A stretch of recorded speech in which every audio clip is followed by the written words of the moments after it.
Os voy a poner un vídeo de poco más de 3 minutos donde Pablo Iglesias sale explicando todo esto que está pasando en Ucrania, Rusia y Europa en cuestiones energéticas. Yo creo que es muy importante entender cuál es el posicionamiento de cada país para entender bien quién se lleva un pedazo más grande o más pequeño de ese pastel energético. Dentro vídeo. Estamos hablando de política de verdad, cuando hablamos del gas y hablamos de la energía. Los que saben de geopolítica están explicando lo siguiente. Con su agresión a Ucrania, lo que están haciendo los rusos es tratar de garantizarse el control del Donbass, el control marítimo del Mar Negro y del Mar de Azov, y por supuesto que les reconozcan lo que ya controlan, que es Crimea. Todos saben cuáles serían las claves del acuerdo final. Las claves del acuerdo final sería reconocer el poder ruso sobre esos territorios y al mismo tiempo reconocer la soberanía ucraniana sobre la base de su neutralidad con respecto a la OTAN, de la soberanía del territorio de Ucrania, y que eso se pudiera vender, digamos, como algo que es una victoria de Zelensky, de la resistencia del pueblo ucraniano. ¿Qué es lo que le interesa a Estados Unidos?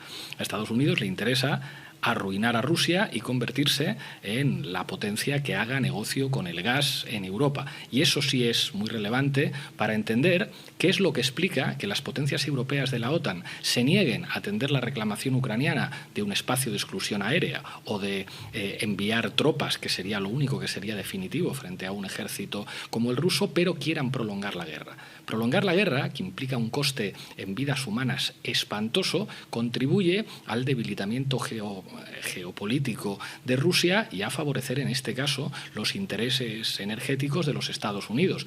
Como ejemplo, además de que en las relaciones internacionales los valores cuentan poco, ya habréis visto que los periódicos occidentales han dejado de hablar de Nicolás Maduro como dictador, ya nadie habla de Guaidó, precisamente porque Estados Unidos ha facilitado a Chevron que operen en Venezuela porque van a comprar el petróleo venezolano.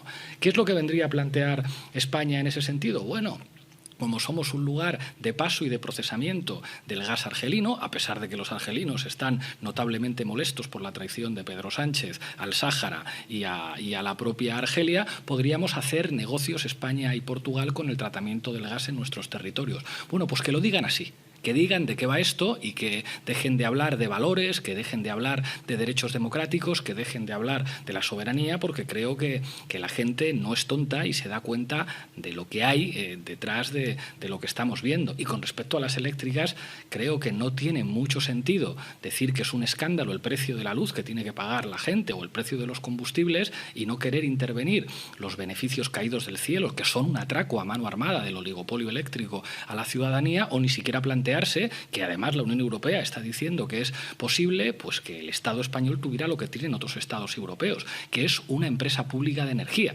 Tanto que hablan algunos de la sacrosanta Constitución española, tiene un artículo, el 128, que dice que toda la riqueza del país estará subordinada al interés general y que se pueden perfectamente nacionalizar empresas en contextos como el que estamos viviendo en este momento. Pero ya verás cómo eso no lo van a decir y lo que van a hacer es aplaudirle al oligopolio eléctrico una vez más, porque después ya sabemos que el oligopolio eléctrico se lleva a los exministros del Partido Popular y del PSOE a sus consejos de administración, como ha ocurrido con Carmona hace unas semanas o como ha ocurrido con Ángela Cebes, creo que hoy mismo, que he visto la noticia. Pablo, vull sentir-te també. A mí una cosa muy curiosa de lo que ha dicho Pablo Iglesias es que a Estados Unidos le interesa que esta guerra se alargue. ¿Por qué? Porque desgastaría a Rusia. Y por lo tanto, al desgastar a Rusia, ahí se le abre una posibilidad en el mercado energético a Estados Unidos, con ese gas licuado, y que España y Portugal podrían ser la base desde la que gestionar toda esa compra y venta de gas. Por lo tanto, el mayor beneficiado de todo lo que está pasando es Estados Unidos. Y nosotros seguimos siendo los palmeros de Estados Unidos y de la OTAN. No somos capaces de tomar las riendas de nuestro futuro energético, teniendo un país con unas capacidades tremendas para empezar a generar una transición diferente desde un modelo energético de energías no renovables con una base decrecentista y ecosocial. Pero como bien dice Pablo Iglesias, eso no va a pasar, porque recordemos que el PSOE sigue siendo el partido súbdito de la oligarquía española y sirve a los intereses del gran monopolio energético. De hecho, ¿en cuántos consejos de administración terminan los políticos tanto del PSOE como del PP? Es decir, este oligopolio energético tiene comprada la acción política que permitiría ese nuevo futuro del que estoy hablando. Un futuro en el que, en primer lugar, tomamos control del sector energético, es decir, pasa a manos públicas y a partir de ahí limitar los precios, bajar las facturas de la luz y en un futuro a medio plazo iniciar un proceso de transición. Eso es lo que debe de hacer un gobierno responsable. Para más actualidad política como esta, no olvides suscribirte al canal y si crees que nuestro contenido es necesario para generar conciencia, puedes apoyarnos en Patreon a través de este enlace. Por ahora, eso es todo. Un saludo.